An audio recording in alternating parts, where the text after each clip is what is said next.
কইছে জয়ী হাদিস, মুসলিম বললো কইছে জয়ী হাদিস, সর্বশেষ যদিও সহি হাদিস সুন্নি মৌলানা এরম করে সুন্নিরা ভণ্ড, মানে যে কোনো একটা কথাতে উড়ায় দেয়। দুনিয়াতে মানান বড় মুশকিল। এই মুসলিমের মানুষ আমরা যেন হুজুরের মুরিদ হইছি, আরো বহুত দিমা গেল আকালওয়ালা আউলিয়া কেরাম মানেই না, মাজার দরবারের ভণ্ড করে। এদেরকে খেলা দেখাবার জন্য হাসরের ময়দান সাজাইছে আল্লাহ। যেরকম সুবহানাল্লাহ, একটু আগে বলছে না এক বক্তা 50,000 বছর লম্বা দিন। কে গো? আল্লাহ কি এক সেকেন্ডের ভিতরে হিসাব করা পাইতো না? যেরকম পাইতেন না নাই? এত লম্বা দিনের দরকার বললো আল্লাহ। তার মানে এই লম্বা দিনের এই জন্য দরকার বললো, মহান আল্লাহ এক সেকেন্ডের ভিতরে সাহায্য করতে পারতেন। রাব্বুল আলামিনে এই এত লম্বা সময়ের ভিতরে খেলায় একটা দেখাবো না। নবী দুজাহান সাল্লাল্লাহু আলাইহি সাল্লামের কাছে আশ্রয় নিবার জন্য বাধ্য করাবো হাসরবাসীদেরকে। নামাজি, হাজি, গাজী, মুত্তাকিন, পরহেজগার সব দৌড়ো, খালি দৌড়ো। কোন জায়গায়?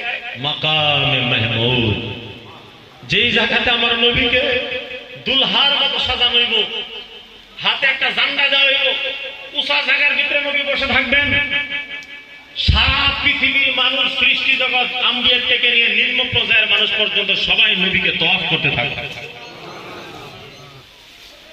আরে কিছু রকম মারহাবা। নবীর গুণগান গাবো। যারা দুনিয়াতে মিলাদ মানে নাই, কিয়াম মানে নাই, নবীর সম্মান মানে নাই, তারা আজকে মুজবরান নবীর মিলাদ করুন লাগতেছে, নবীর গুণগান গাউন লাগতেছে।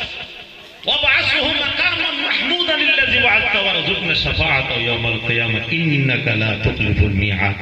সুবহানাল্লাহ। রাব্বুল আলামিনের হুকুম, নবীর দরবারে যাও, রাহমাতুল লিল আলামিন আবার শাফাত বাগায় রাখছে। উলামায়ে কেরাম, শুহাদায়ে কেরাম, আউলিয়ায়ে কেরাম। যেরকম সুবহানাল্লাহ। ইয়াওমা নাদউ কুল্লা উনাসিন বিইমামিহিম। কাল কিয়ামতের দিন সারা মানুষ আমি তাগরে ইমামের নাম ধরে ধরে ডাকবে। ও কাদরিও, ও চিশতিও, ও নকশবন্দিও, ও মুজাদ্দিদিও। যেরকম সুবহানাল্লাহ। বুঝলেন না? যেরকম আসলে দুনিয়ার ভিতরে ভাগ ভাগ আছে না নাই? ইনারা বড়, ইনারা মিয়া, ইনারা আসামিস, ইনারা বেঙ্গলি। তো কালকে আমাদের দিন ভাষা দিয়ে কারণে ডাকা হবে না, কাল ডাকা হবে ইমামের নাম ধরে। ইয়াউমান নাদউ কুল্লা উনাসিন বিইমামিহিম। আল্লাহ রাব্বুল আলামিন কবুল করো। কাল কিয়ামতের দিন আল্লাহ নবী সাল্লাল্লাহু আলাইহি ওয়াসাল্লামের মুখ দিয়ে ভাষাটা যখন প্রকাশ হবে, ও আউয়াল বাবাকে মাননেওয়ালারা, তোমরা কোথায় আছো? আসো, ওনার আশ্রয় গ্রহণ করো। যেরকম সুবহানাল্লাহ। ভাগ ভাগ করে সাধারণ বড় একটা উরুস হইলে ঘর বানাই দেন লাগে। এখানে নলবাড়ির মানুষ থাকবো, এখানে গুয়াহাটি, এখানে কামরূপ, এখানে শোনিতপুর, এখানে থাকবে উদালগুড়ি। ভাগ ভাগ করলে সহজ হয়। যেরকম ঠিক না?